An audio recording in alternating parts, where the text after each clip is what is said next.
जय श्री कृष्ण। हिंदू शास्त्रों में मन को एक सूक्ष्म शक्ति के रूप में परिभाषित किया गया है, जो हमारे संपूर्ण अस्तित्व को संचालित करता है। इसे चार प्रमुख भागों में विभाजित किया गया है। वह है मन, बुद्धि, चित्त और अहंकार। यदि ये चारों भाग संतुलित रहें तो मन शुद्ध और शांत बना रहता है, जिससे मनुष्य आध्यात्मिक और मानसिक रूप से विकसित होता है। आओ इसके विषय में कुछ और जानें। मन के चार विभाग प्रसिद्ध हैं: मन, बुद्धि, चित्त और अहंकार। मन कोई शारीरिक अंग नहीं, बल्कि चेतना का वह हिस्सा है जो इंद्रियों के डेटा को प्रोसेस करता है। इंद्रियों से प्राप्त जानकारी को अर्थ देता है, जैसे आँख से देखी गई आग को खतरनाक समझना। इच्छाएं, भावनाएं, संदेह, कल्पनाएं बनाता है, जैसे यह मिठाई खाने का मन कर रहा है। मन का स्वभाव है कि यह चंचल, अस्थिर और वासनाओं से प्रभावित होता है। मन अक्सर तर्कहीन हो सकता है, जैसे डर के कारण अनहोनी की कल्पना करना। मन मुख्य रूप से इच्छाओं, भावनाओं और विचारों का स्रोत होता है। विचारों का प्रवाह मन में चलता रहता है और यह विचार इच्छाओं और भावनाओं को उत्पन्न करते हैं। ऐसी प्रेरणा और इच्छा से व्यक्ति कर्म करता है और धीरे धीरे ऐसे कर्मों की आदत बन जाती है। यह आदतें व्यक्तित्व बनाती हैं और भविष्य तय होता है, हमारी प्रतिक्रिया तय होती है।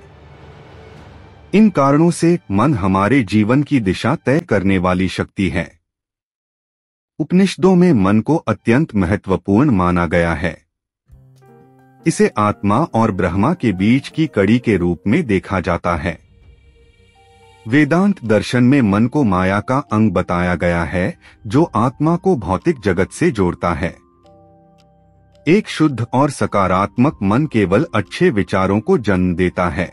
वही विचार हमें अच्छे कर्मों की ओर प्रेरित करते हैं।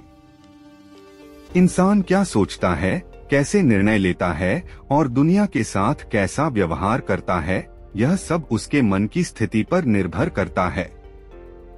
भारतीय दर्शन में मन की शुद्धता और स्थिरता के लिए ध्यान, योग और सत्संग को बहुत महत्वपूर्ण माना गया है। ये साधन हमें अंदर से मजबूत बनाते हैं और हमारे विचारों को सकारात्मक दिशा में मोड़ते हैं। एक उदाहरण से समझें। आपके सामने तला हुआ समोसा रखा है। इंद्रियां, आंखें उसका रूप देखती हैं। नाक उसकी गंध पहचानती है। जीभ उसके स्वाद की कल्पना करती है। मन इंद्रियों के डेटा को लेकर इसे खाने का मन कर रहा है या यह स्वास्थ्य के लिए हानिकारक है जैसे विचार उत्पन्न करता है। बुद्धि निर्णय लेने की शक्ति है। यह सही क्या है और गलत क्या है इसका विवेक प्रदान करती है। बुद्धि विचारों का विश्लेषण करती है और निर्णय लेती है। सही और गलत क्या है इस विषय में बताती है। व्यक्ति को आत्मज्ञान की ओर ले जाती है। मन विचारों और इच्छाओं को उत्पन्न करता है, जबकि बुद्धि इन विचारों का विश्लेषण कर सही दिशा में ले जाने का कार्य करती है।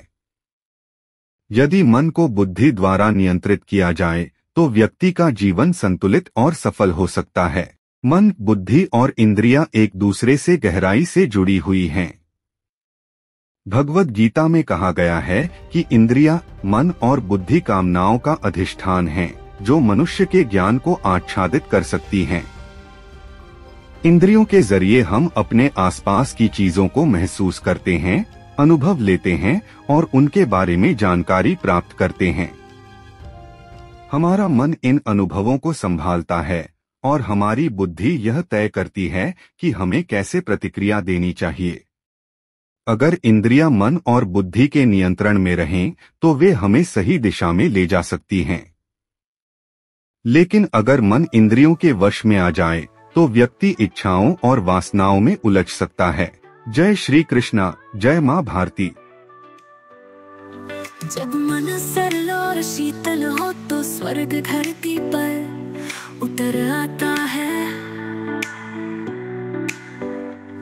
जब मन उलझा और स्थिर हो तो दुख छाया सा लहराता है, तब श्री कृष्ण